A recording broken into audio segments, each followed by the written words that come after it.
Hi, I'm talking today to holistic therapist Lauren Rosenberg. Hi, Lauren, how are you? Hi, Joanna, I'm fine. And you? Perfect, thank you. Lauren, we're going to talk today about fear and phobia. What is the definition of a phobia? A phobia occurs because our subconscious mind remembers a stressful or traumatic moment in our life, and the fear response is triggered again by the subconscious mind when the subject of this phobia subconsciously shows up. So basically, if you're scared of a dog and you suddenly run into the street and you can't control yourself, that is the phobia. Is not being in control of what you actually want to do and putting yourself in danger. So what is then the difference between the fear or the phobia? Well, fear is what you feel, but you're still,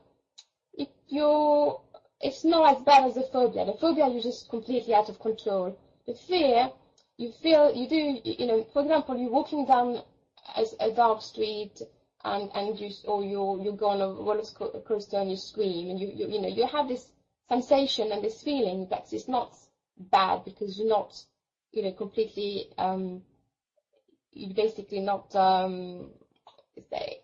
you're still rational. The fear, it's, your heart starts beating fast, or you're sweating, but the actual phobia is really, really so bad that if you have a phobia of bees, you will never open a window, or you want to stay at home, you'll never go out because, you'll never go to the park, or it stops you having a normal life. The fear is the beginning, and if you leave the fear can, gradually go into phobia. So the phobia is really the highest level of fear, if you want. And why do people get phobias? Well, people get phobias through traumatic events that happen in their life, or simple to what they've been told. If it all goes back to what they believe. If they believe that there's a danger out there, they would automatically you have this response that you protect yourself.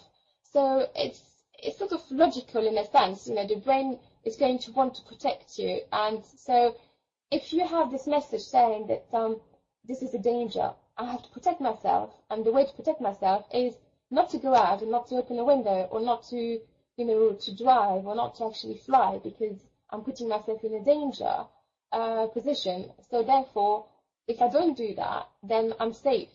So it's really what you believe, and everybody believes in different things. People believe that if something,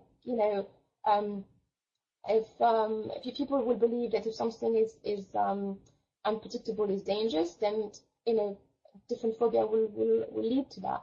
If they believe that everything that maybe is fast, or moving fast, another phobia will lead to it. Maybe like driving would be a problem, or it really depends on what's happened into their life or what they've been told when they were young.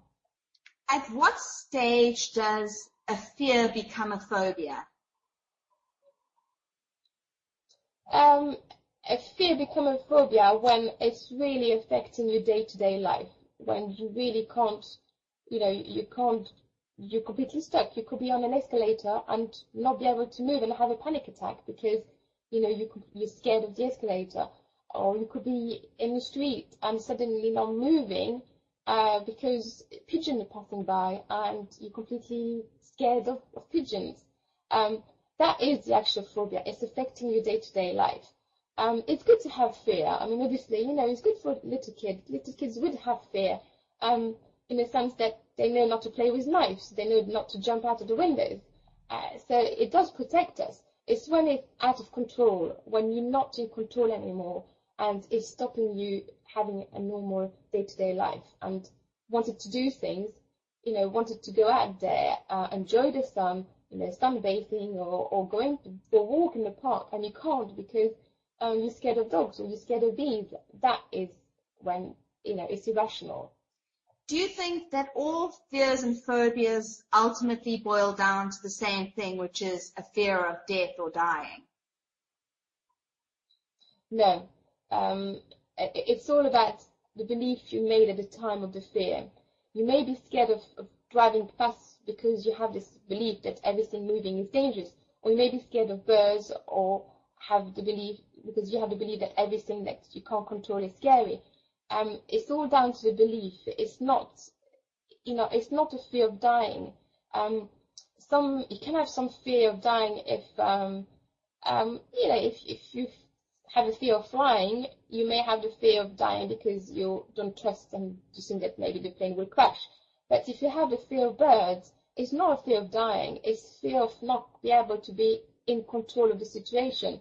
You can't control the bird. You don't know which direction that bird will go, and it's just more like controlling different things. So it's what you really believe. Every fear has their own belief. So it's not leading to just at the end of the day to die, because you can if you fear of a bird, it's got nothing to do with dying. It's more like not controlling the bird, and maybe just not liking it, or the smell, or not the noise that the birds made. There's a lot of different things that everybody, it's very personal. Everybody has their own different belief from what's been triggered in the early stage of life. What do you think, just to end off, is one of the best techniques that you can use to deal with fear and phobia?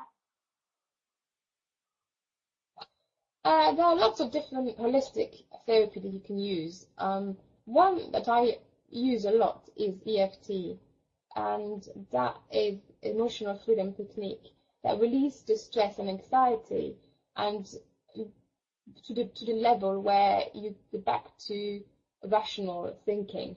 So that's one of the holistic therapy that I would use. Thank you, Lauren. Thank you so much for talking to me today.